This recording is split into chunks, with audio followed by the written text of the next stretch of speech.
पुरानी वाणी है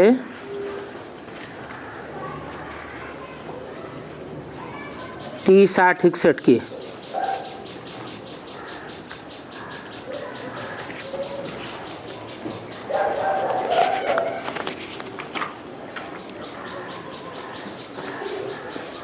कोई यहाँ बैठे हैं अथवा दूर बैठे हैं, जानते हैं कि पारलौकिक बाप मनसा वाचा कर्मणा तन मन धन से हमको प्यार कर रहे हैं।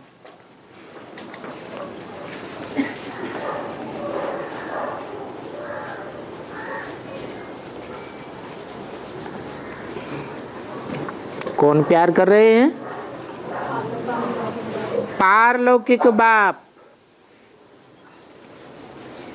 कौन है पारलौकिक बाप? शिव बाप। मनसा से प्यार कर रहे हैं, वाचा से कर रहे हैं, और कर्मणा अर्थात कर्मेंद्रियों से भी प्यार कर रहे हैं। अर्थात तन से, मन से, धन से हमको प्यार करते हैं। जैसे लौकिक बाप अपने बच्चों को प्यार करते हैं, बैल आते हैं, वो तो करके थोड़े बच्चे होंगे। यहाँ तो बेहद के 500-700 करोड़ बच्चे हैं, परंतु जो बाप के बच्चे हैं आत्मा, वो बहुत थोड़े हैं। फिर भी बहुत हैं। उनमें भी जो बाबा की सर्विस में हैं, उन्हों को तो बहुत जरूर प्यार करेंगे, तन से, मन से, धन से, मनसा वाचा कर्मणा से। जिनको निश्चय हुआ है, वो निश्चय के कारण अंदर ही अंदर खुशी में गदगद होते रहेंगे। जितना जो गुलगुल होंगे उतना ही बाप प्यार करते हैं, और बाप भी गदगद होंगे। बाप का बच्चों पर कितना प्यार रहता है। और अभी तो है रूहानी बाप की बात। सपूत बच्चों को ही बाप गले लगाते हैं। कैसे लगाते हैं गले?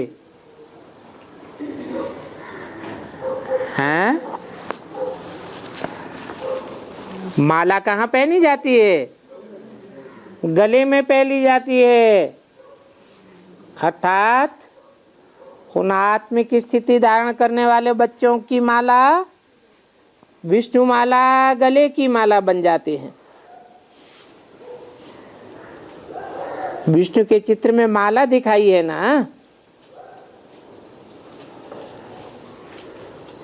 उस माला में बच्चे दिखाते हैं। तो उस पारलौकिक बाप का प्यार बड़ा वंडरफुल है। विनाशी प्यार नहीं है, अविनाशी प्यार है। उन बच्चों को ऐसी गले की माला में पिरोते हैं जो हर धर्म की आत्माएं उन मणकों को, आत्मा रूपी बच्चों को याद करती हैं, माला लेकर के सिमरन करती हैं।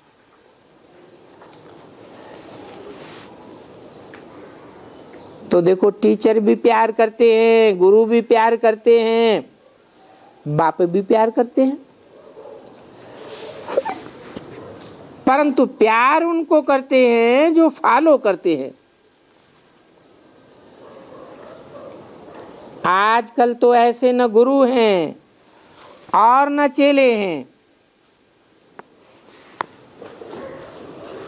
जो पूरा पूरा फॉलो करें।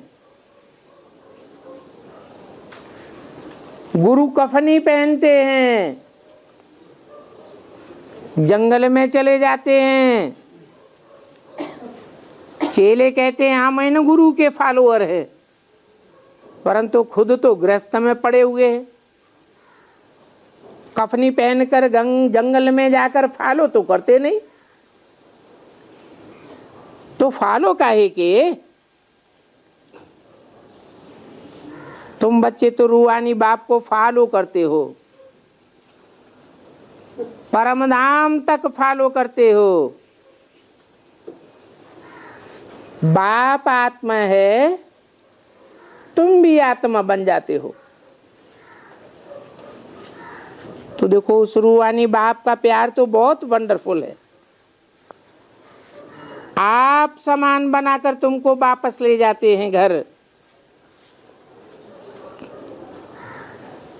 और वो बाप इन आंखों से नहीं देखा जाता है। फिर हैं?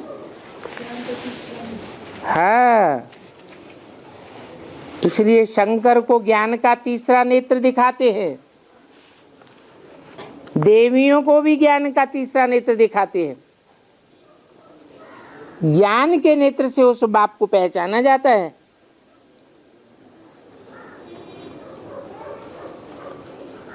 कोई कहे ये तुम्हारा बाप है, तो तुम थोड़ा ही मान लेंगे। ज्ञान समझ को कहा जाता है, समझ के आधार पर तुम्हारी बुद्धि में बैठता है तो तुम मान लेते हो।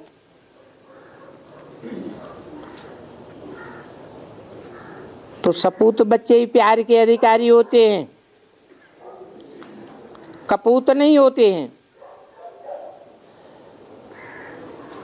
देह अभिमानियों को ही देही अभिमानी इतना प्यार नहीं कर सकते। जो पूरे देही अभिमानी होंगे, बाप पर उनका लब होगा, उनको बाप का प्यार जरूर मिलता है। इस बात को कोई नहीं दुनिया में जानते हैं। ये सारा गुप्त, और हर हालत में उनकी सर्विस ही गुप्त है।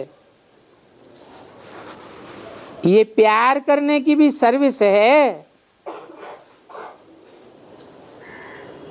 प्यार बातों से भी झलकता है, आंखों से भी झलकता है, वाइब्रेशन से भी झलकता है। ये प्यार भी सर्विस कराता है।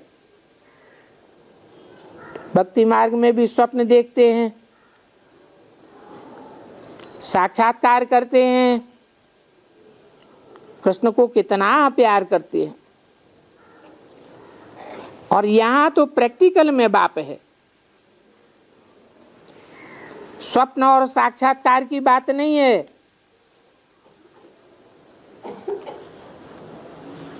प्रैक्टिकल शरीर के साथ कहा जाता है। तो महान सौभाग्यशाली, आज्ञाकारी, वफादार तुम बच्चे ही हो। ऐसे बच्चे ही बाप के प्यार के हकदार बन सकते हैं। बाप कितना प्यार से बच्चों को देखते हैं। तुमको सामने देखते हुए भी यही लक्ष्य देते हैं कि मन मना भव, अर्थात मेरे मन के संकल्पों में समा जाओ। फिर हम देखो तुमको कितना मदद देते हैं। तुम्हारे सारे विकर्म भस्म हो जाएंगे।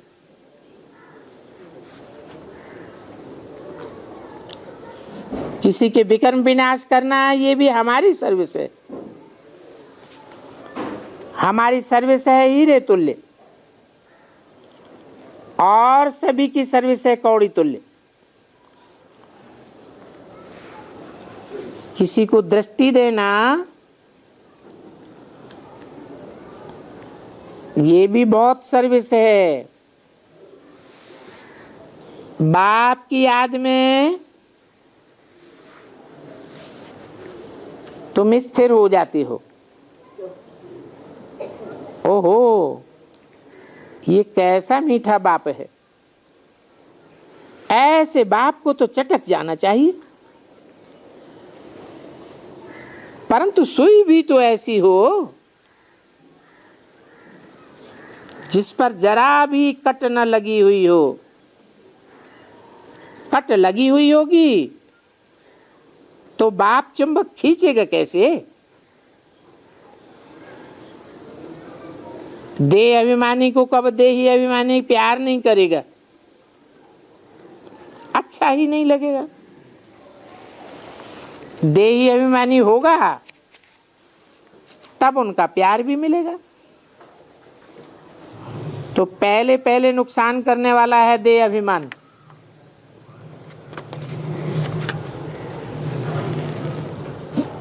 ही 60-61 की वाणी का दूसरा पेज। देही अभिमानी वाले की देह अभिमानी से पटेगी नहीं।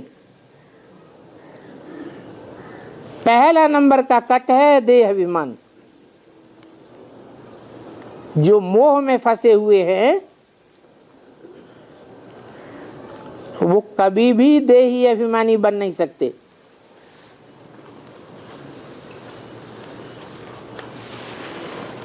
देही अभिमानी सदैव खुश मिजाज रहेंगे क्योंकि ये बहुत लाडला बाप है।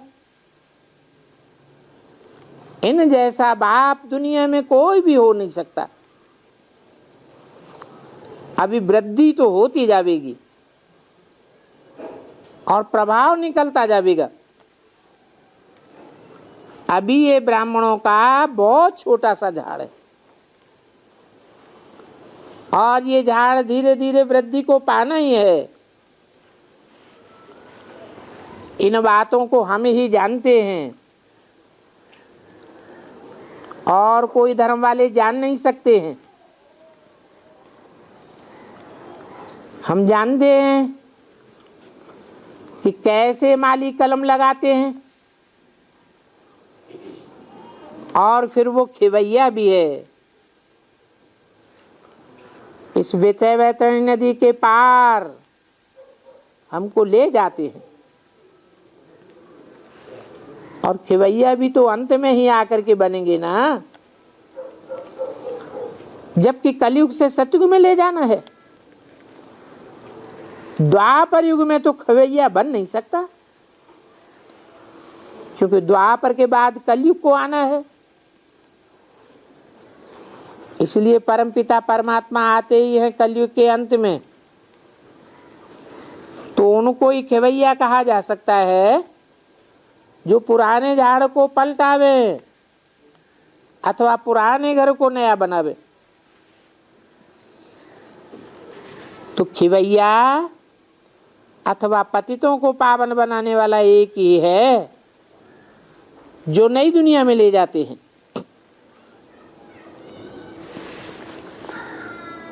नई दुनिया में ले जाते हैं, खुद जाते हैं, हैं? जब खुद ही नहीं जाते तो ले कहां से जावेंगे? हैं? अरे बताया कि पतित पावन विषय वैतरणी से पार ले जाने वाला खिवैया एक ही है। एक है माने बिंदी नहीं है, साकार में है, नई दुनिया में ले जाते हैं और वो प्रत्यक्ष होते ही हैं संगम पर।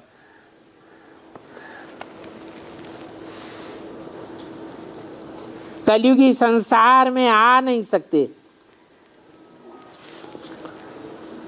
वो संगम के संसार में ही आवेंगे। जैसे नरसिंह के लिए कहते हैं कि उसने कहा न अंदर न बाहर, तो ये बाबा भी न कलयुग में आते हैं न सतयुग में। सतयुग और संगम, सतयुग और कलयुग दोनों के संगम पर आते हैं, बीच में आते हैं।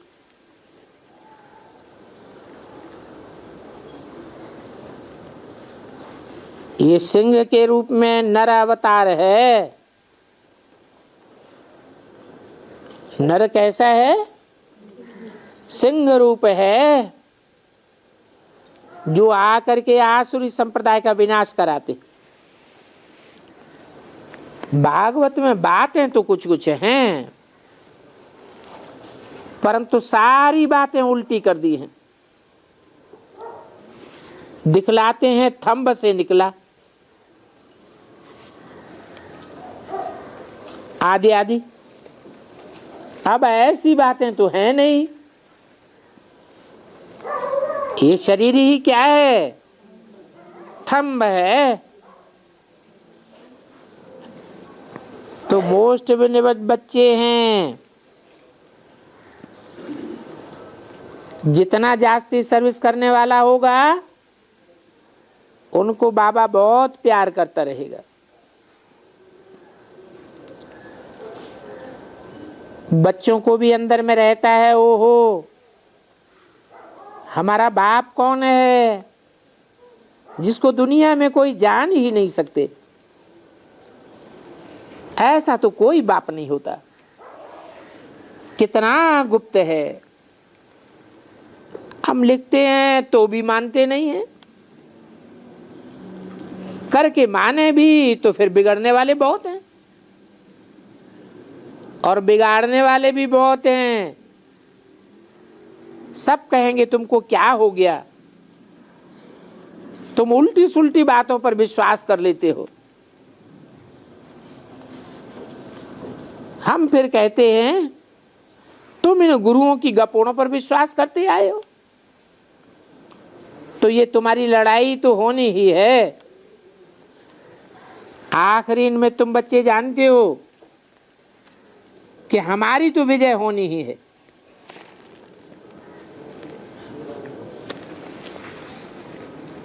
आखिरी में क्यों जानते हो?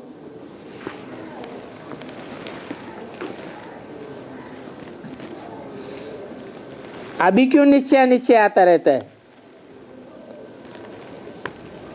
क्योंकि 63 जन्म के हिसाब किताब माया के रूप में चुकतू करने पड़ते हैं। तुम जानते हो पांडवों को जीतना ही है, और जीतेंगे तब जब विनाश का समय होगा। ड्रामानुसार ही वृद्धि को पाए रहे हैं, परंतु ड्रामा पर ठहर नहीं जाना चाहिए। ड्रामा पर ठहर कर वृद्धि को ठंडा नहीं कर देना है। ड्रामानुसार ये खेल चल रहा है, परंतु फिर भी पुरुषार्थ कराना बाप का फर्ज है। माया बेहोश कर देती है, हौसला ही खत्म कर देती है। तो ऐसे कब कोई कह न सकेंगे कि फलाने को मम्मा बाबा ने भगाया।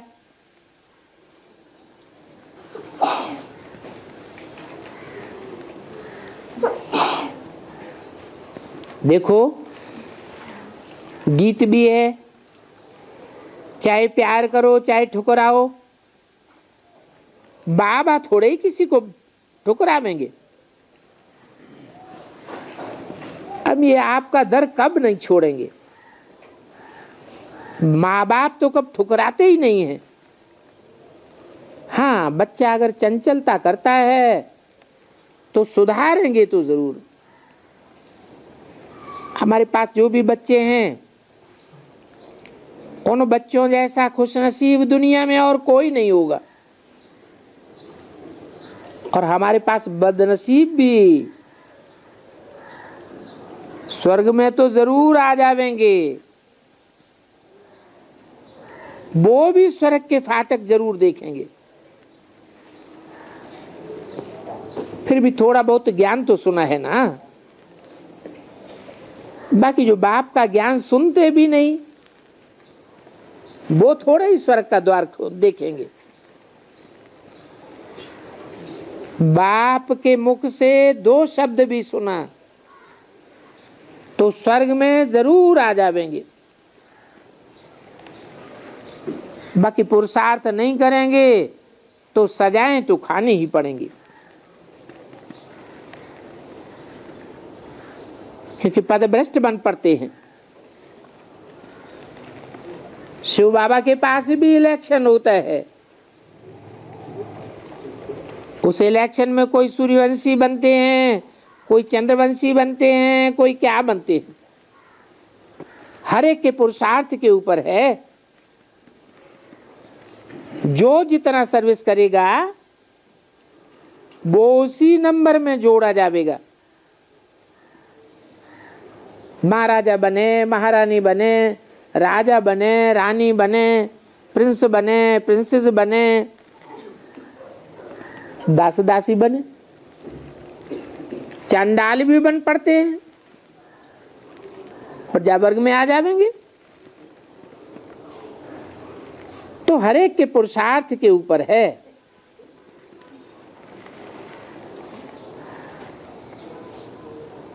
तो वोट मिलने की बात है, जितने तुम वोट बनावेंगे उतना तुमको अच्छी जगह मिलेगी। तुम बच्चों को जो टिकट चाहे सो ले लो।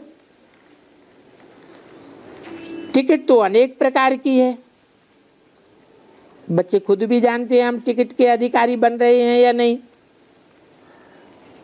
बाबा कहते हैं पूछ भी सकते हो, इस समय तक अगर हमारा शरीर छूट जावे तो हम किस पद को पावेंगे।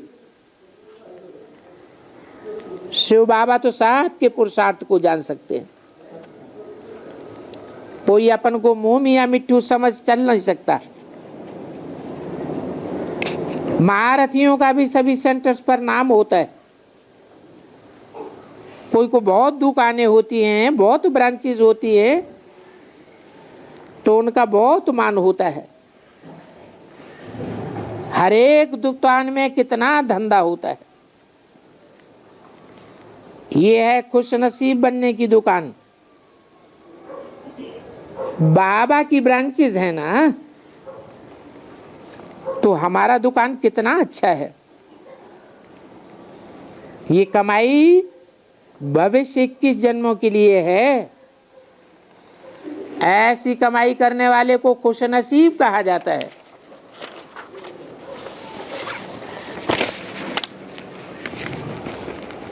अच्छे कर्म करने वाले अच्छा जन्म पाते हैं। 30, 60, 61 की वाणी का 3रा पेज। परंतु यहां तो प्रत्यक्ष फल भी मिलता है इसी जन्म में। अगले जन्म में मिले तो प्रत्यक्ष फल थोड़े ही कहेंगे। और बाबा साक्षात्कार भी कराते हैं, तुम ऐसा प्रिंस बनेंगे। साक्षात्कार में तो प्रिंस रूप ही दिखाते हैं। सूर्यवंशी में भी प्रिंस होंगे, चंद्रवंशी में भी प्रिंस होंगे, परंतु साक्षात्कार में कोई समझ थोड़े ही सकेंगे कि ये प्रिंस किस समय का है। सूर्यवंशी है व चंद्रवंशी है, ये बातें तो समझानी पड़ती हैं। प्रिंस तो पिछाड़ी तक बनते रहेंगे। ये कैसा प्रिंस है वो फिर अपनी बुद्धि से समझना होता है। जो अच्छी सेवा करने वाला होगा वो जरूर पहले नंबर में आवेगा। राधे का भी जब स्वयंवर होता है तो पहले 1-2 का चित्र दिखाते हैं।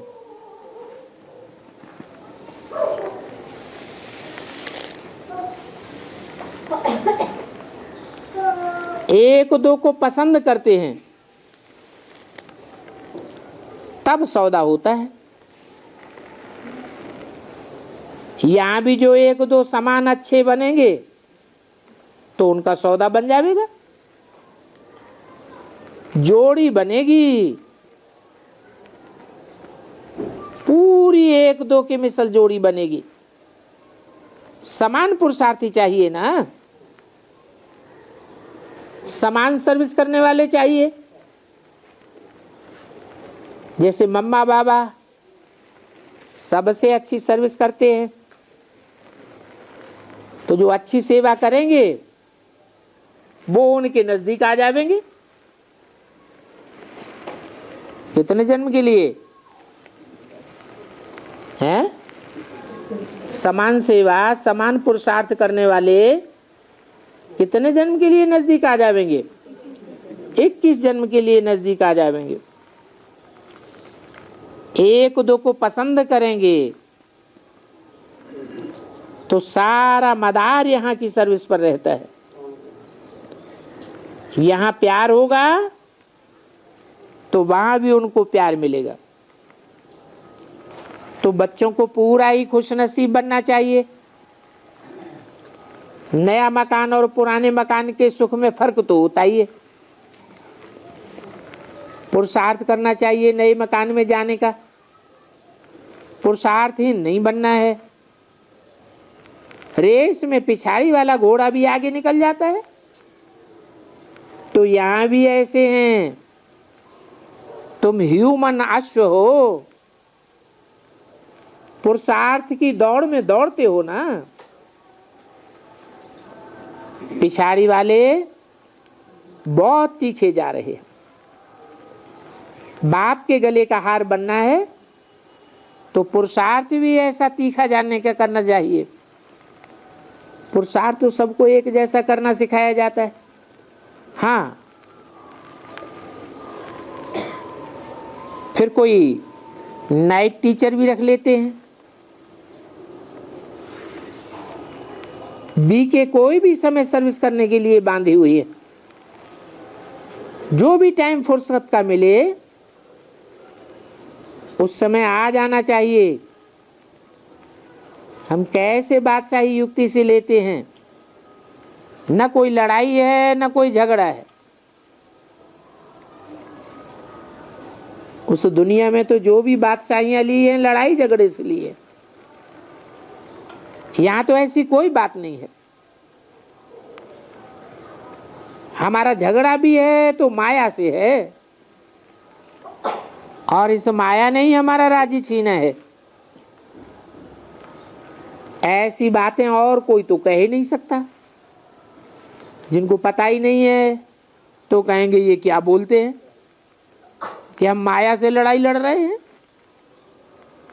भागवत में भी है ना, चिड़ियों ने समुद्र को सुखाई दिया तो तुम बच्चियां कहती हो हम सारी दुनिया को पवित्र बनावेंगी।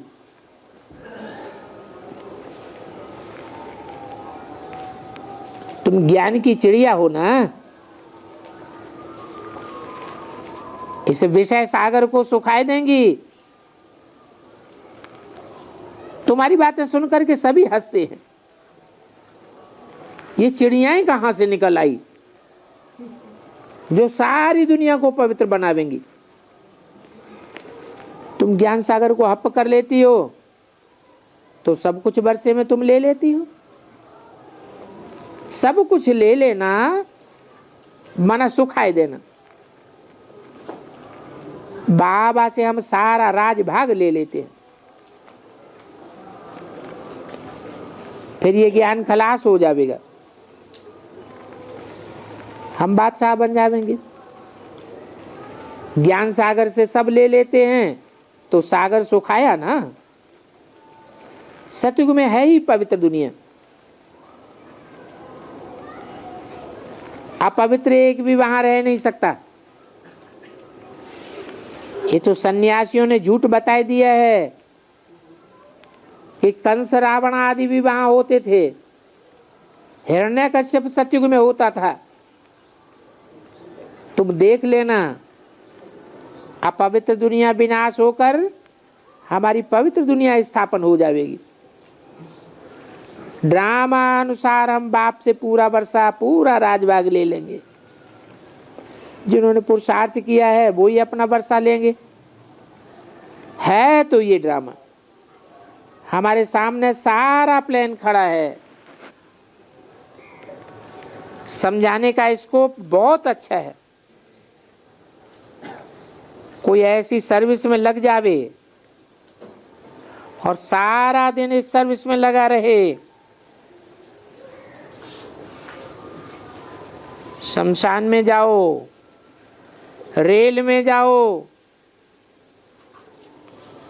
ऐसी सर्विस करने वालों को हम गवर्नमेंट में टिकट भी लेकर के देंगे। परंतु सर्विस की लगन चाहिए।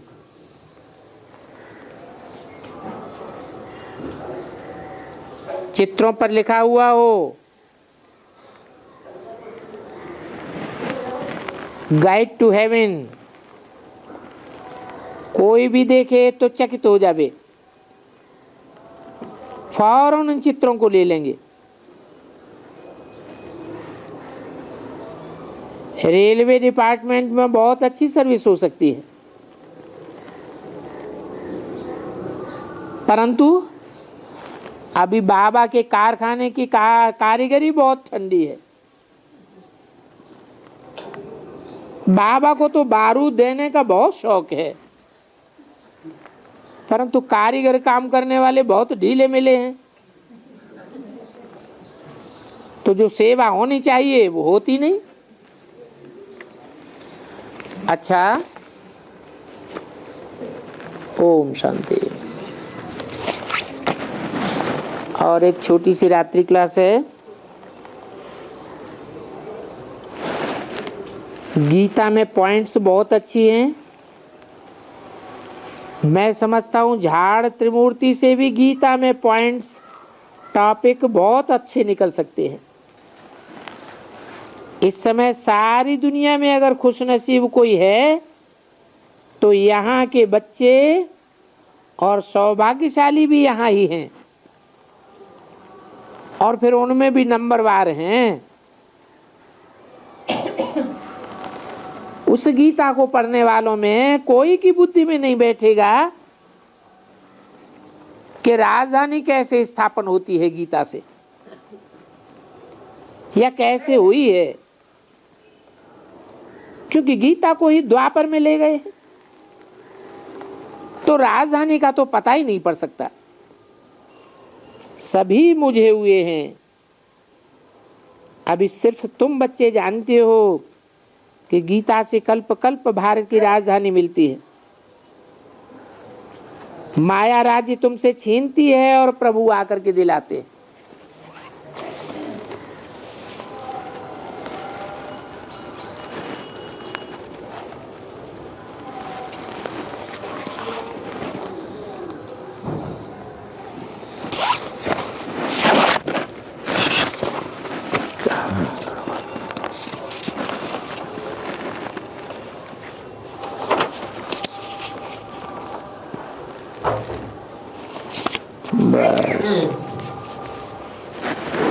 ओम शांति।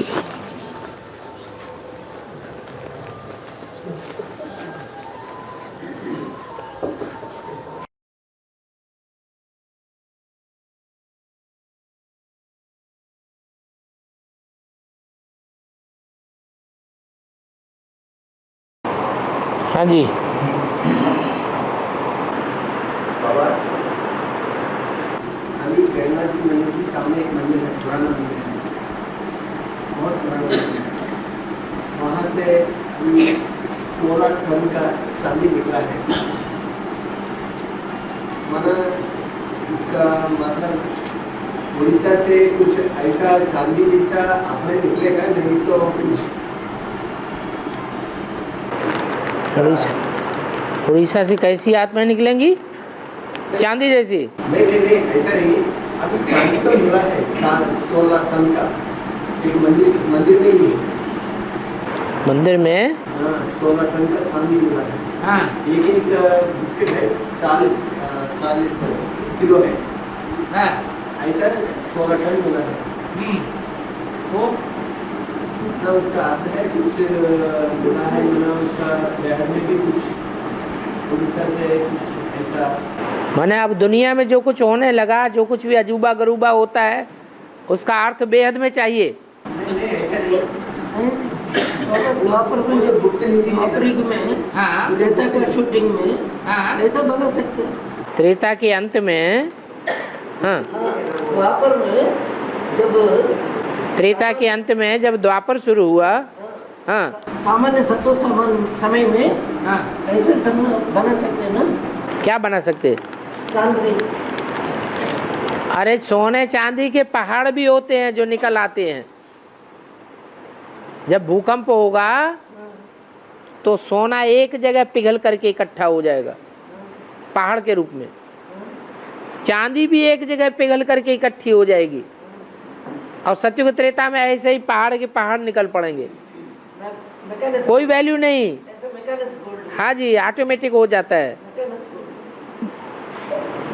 नदियां बहती हैं तो नदियों में ढेर सारा चांदी ही चांदी मिक्स हो जाती है। हाँ जी,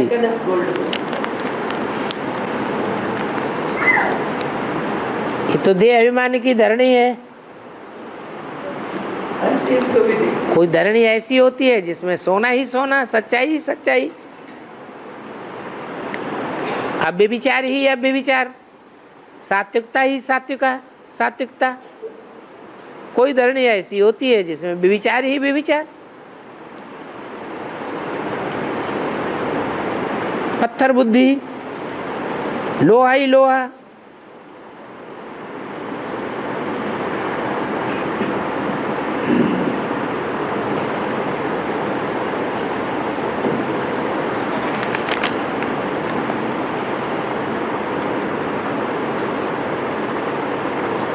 और मंदिर ऐसे ऐसे मंदिर द्वापर से बनाते हैं। हाँ जी, त्रेता में नहीं करते। त्रेता में मंदिर बनाते हैं क्या? नहीं द्वापर से ऐसी होती है।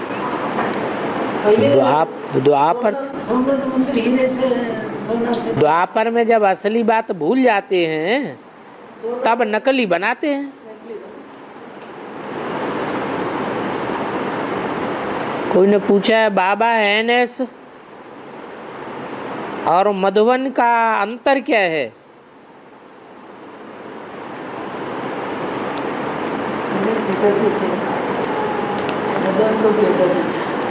एनएस माने नया संगठन,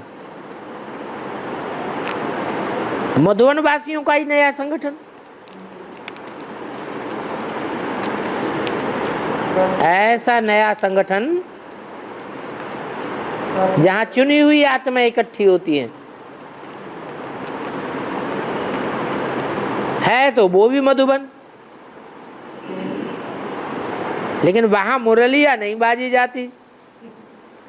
और यहाँ है मधुबन में मुरलिया बाजे है, पूरा धारणा होती है। सबको अंदर भी धारणी।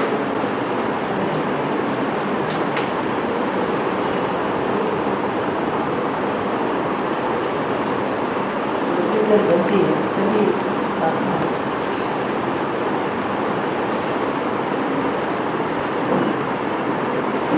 क्या पूछा है ये?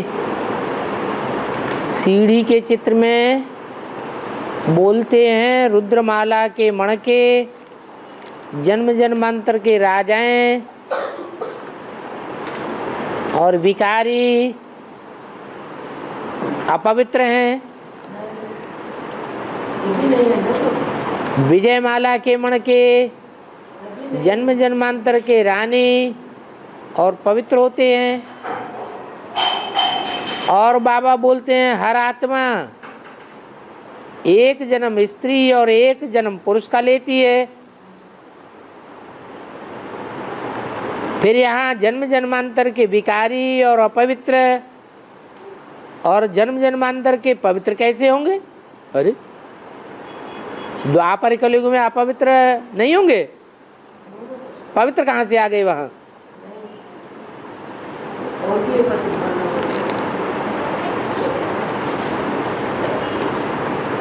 स्त्री पुरुष भी बनेंगे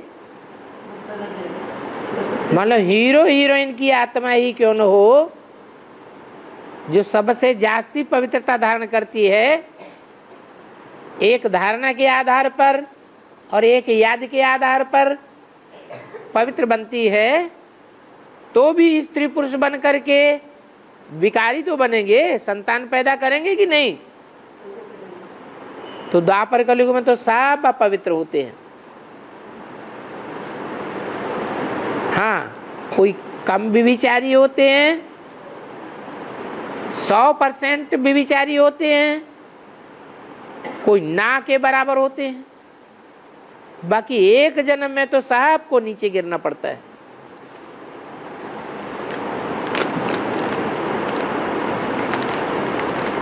प्रश्न छोटा होना चाहिए, लंबा लंबा लिखते हैं।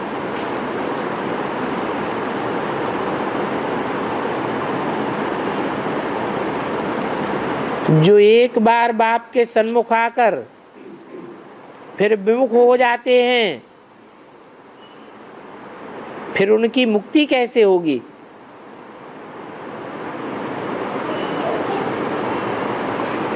मुक्ति तो 500-700 करोड़ सबकी होती है, चाहे एक बार सन्मुख आए या 10 बार सन्मुख आए, 10 बार विमुख हो जाए, तो भी उनकी मुक्ति तो होगी ही होगी। मुक्ति से तो कोई आत्मा बचती नहीं, सबको दुख दर्दों से मुक्त होना है।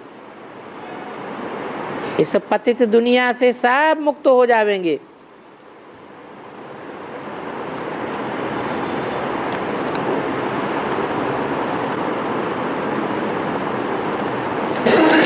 क्या लिखते हैं? और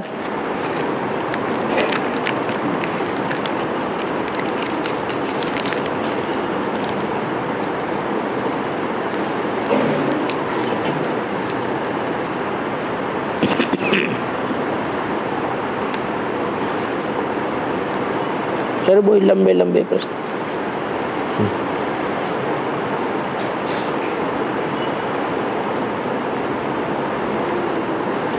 संध्या का ही दूसरा रूप छाया है और उनसे शनि का जन्म होता है, तो बाबा वो तो सूर्यवंशी माँ है,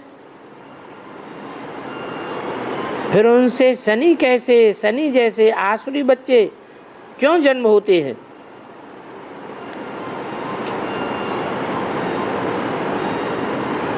जो अपने बाप को ही नहीं मानते हैं।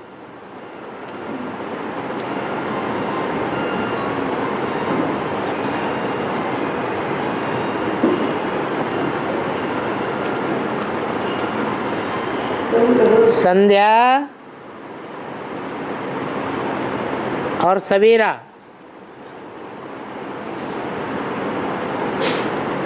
उषा काल को कहा जाता है सवेरा, और संध्या काल में होता है अंधेरा।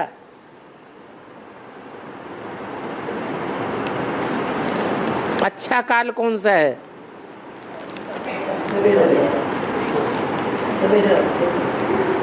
तो उषा जब आती है तो अच्छाई का जन्म होता है।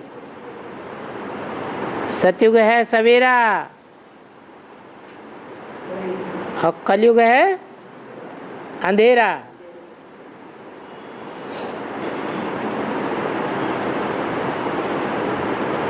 शनिदेव है तो देव, लेकिन पैदाइश विरोधी माँ से है या संतुष्ट माँ से है?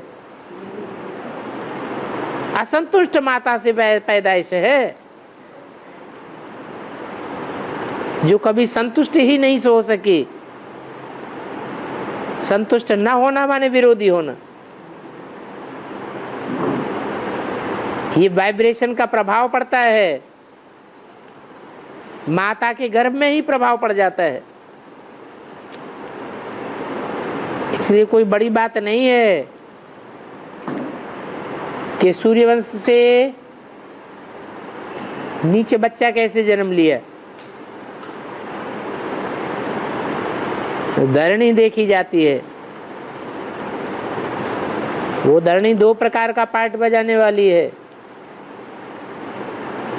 दुर्गुणों को दूर करने वाली दुर्गा भी है जब सात्विक है, और दुनिया का ध्वंस करने वाली महाकाली भी है जब तामसी है।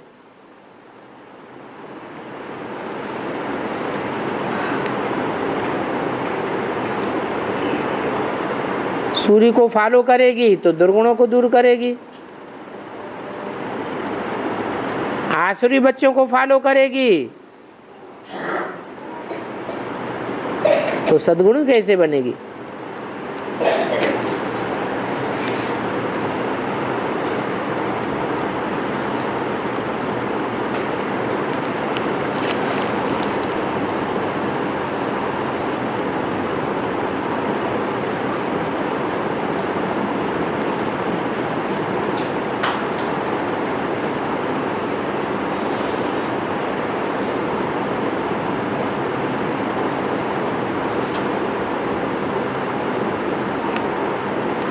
शास्त्रों में दिखाया है कि सती अनुसुईया ब्रह्मा विष्णु शंकर को बच्चा बनाकर दूध पिलाती है।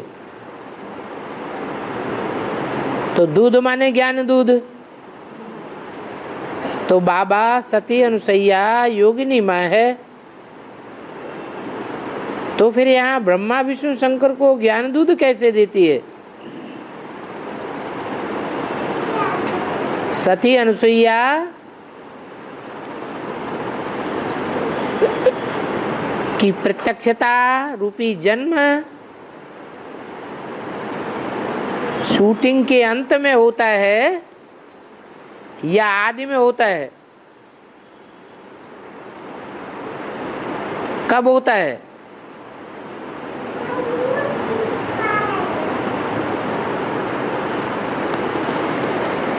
रुद्रमाला और विजयमाला दोनों ही यज्ञ के आदि से हैं। आदि में तो दोनों के ही प्रत्यक्षता की बात नहीं है, लेकिन मध्य में सन 76 से रुद्रमाला की शुरुआत होती है, पहचान शुरू होती है। तो रुद्रमाला में सतयुगी शूटिंग, त्रेता युगी शूटिंग, द्वापर युगी शूटिंग, ये शूटिंग पूरी होने के बाद कलयुगी शूटिंग में अनुसुईया प्रत्यक्ष होती है या पहले ही प्रत्यक्ष होती है, अंत में जाकर प्रत्यक्ष होती है। तो अंत में जो जन्म लेगा वो सतो प्रधान होगा या तमो प्रधान होगा, है। अंत में जो पहले पहले आत्मा आती है ज्ञान में, वो सात्विक स्टेज होती है कि तामसी स्टेज होती है। सात्विक स्टेज होती है। और उससे पहले ब्रह्मा विष्णु शंकर वाली आत्माएं तो सन 76 से ही प्रत्यक्ष होना शुरू हो जाती है।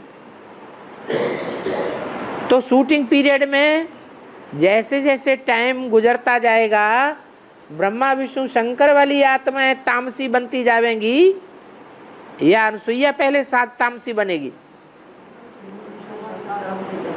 जो पहले आए हैं वो पहले तामसी बनते हैं। जो तामसी बनते हैं वो फिर ज्ञान की बातों को धारणा में नहीं ला पाते। और अनुसुईया का तो स्त्री का पार्ट है, धरणी का पार्ट है। अगर आप व्यभिचारी याद करती है तो सात्विक स्टेज का ज्ञान सुना सकती है। इसलिए दिखाया है कि अनुसुईया ने ब्रह्मा विष्णु शंकर को भी ज्ञान दूध पिलाया।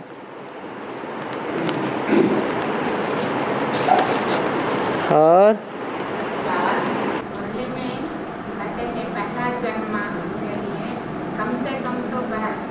इस धर्म विशेष का किस देश विशेषता का जानना चाहिए। पहला जन्म किस धर्म विशेष का किस देश विशेष का तो जानना चाहिए हरे। हाँ, उनमें स्पष्टता नहीं होते हुए भी 84 जन्मों में कई जन्म शूटिंग के हिसाब से बाबा के साथ और परिवार के साथ उसमें थोड़ा ये जन्म में ऐसा हो सकता है, ये जन्म में ऐसा बन सकता है, ये विचार सागर मंथन चलते तो ठीक है या नहीं है। पहले जन्म का उतना स्पष्टता नहीं होता भी अभी। पहले जन्म की उतनी सत्यता नहीं होती है। स्पष्टता पहले जन्म क्या है ये स्पष्टता नहीं पता चलता है, लेकिन तो द्वापर में कुछ जन्म के लिए पता चलता है। जो यही ठीक है कि सागर मंथन ये ठीक है, रॉन्ग है, पहला जन्म है वो बाप के नजदीक है होना चाहिए या दूर होना चाहिए। तो बाप को पहचान लिया तो बाप के नजदीक वाला बच्चा पहले अपने स्वरूप को पहचानेगा या बाद वाले स्वरूप को पहचानेगा। पहले अपने स्वरूप को पहचानना चाहिए। हाँ, दूर दराज का बच्चा है, नजदीक का नहीं है, 4.5 लाख या 9 लाख की गिनती में नहीं है, तो बात दूसरी है।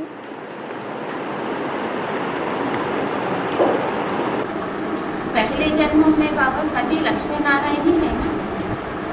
लक्ष्मी नारायण नहीं है, लक्ष्मी नारायण जैसे है। वो तो स्पष्ट है, ये तो स्पष्ट है। तो कौन सा लड़का में आता है?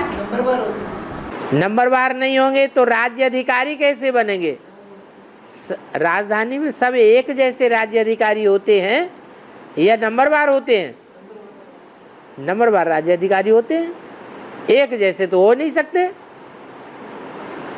वो नंबर का पता नहीं है, नंबर का कोई ना कोई जन्म नंबर का पता जब स्टेज पर आकर के सेवा करेंगे तभी पता चलेगा। बाबा नंबर की बात तो संगम युग में होता है। संगम युग में ही नंबर पता चलेगा। हाँ, सतयुग के अंदर। सतयुग में थोड़ा ही पता चलेगा। सतयुग में तो बुद्धू होते हैं।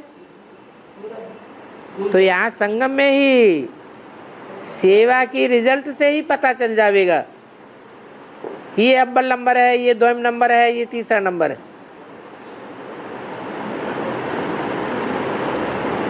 सेवा की काउंटिंग होगी, सेवा के रिजल्ट की काउंटिंग होगी।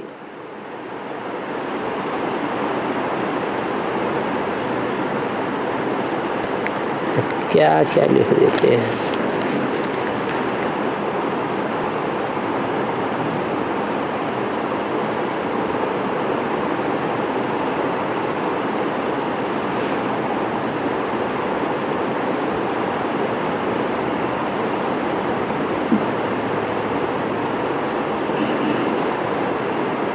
एनएस का मतलब है गुप्त में नई दुनिया स्थापन करने की निशानी।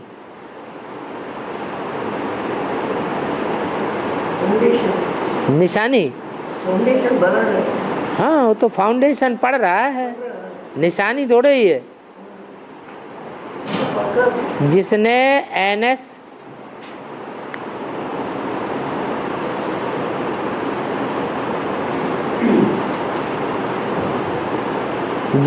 एनएस गए थे, अर्थात जो एनएस गए थे वो गुप्त में रहना चाहिए। लेकिन एनएस वाले भी बाहर क्यों आते रहेंगे? सेवा नहीं करेंगे? सेवा भी करेंगे, और जब माया की फाइनल परीक्षा होगी तो संसार में मैदान में आकर के लड़ाई भी लड़ेंगे सत्य और असत्य के लिए। बाहर नहीं आएंगे तो बाहर वाले तो उनकी सेवा कैसे प्रत्यक्ष होगी? सेवा सात्विक की पहले प्रत्यक्ष होगी या तामसी की सेवा पहले प्रत्यक्ष होगी? जो सात्विक आत्माएं हैं उनकी सेवा पहले प्रत्यक्ष होनी चाहिए। इसलिए बाहर आना जरूरी है।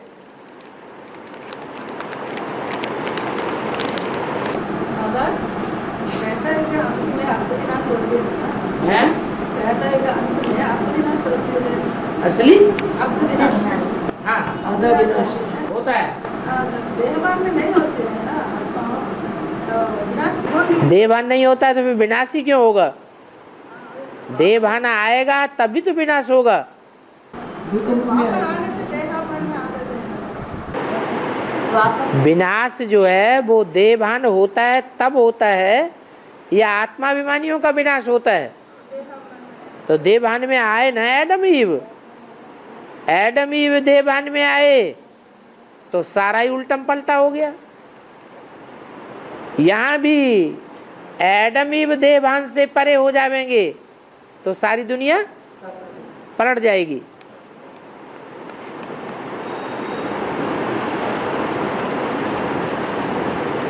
ये क्या लिख दिया? बाबा ने बोला है जो अच्छी रीति पढ़ाई पढ़ते हैं वो ही पहले पहले बाप से विमुख होते हैं। अरे विमुख होते हैं कि दूर होते हैं? विमुख होना बात अलग और दूर होना अलग, होना बात अलग। वही फिर अच्छी रीति याद करके बाप के नजदीक आते हैं।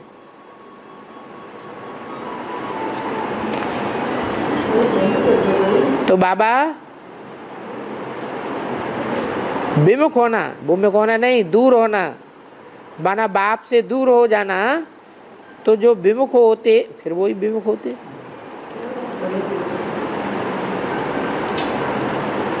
नजदीक आ जाते हैं तो बाबा जो बाप से विमुख नहीं होते। क्या लफड़ा लिखा है? खड़े होकर बताने से ठीक होगा। खड़े होकर बताने से ठीक हो जाएगा। खड़े होकर पूछने से अच्छी बात है। चलो लिख करके पूछने से पता ही नहीं लगता क्या कहना चाहते हैं। और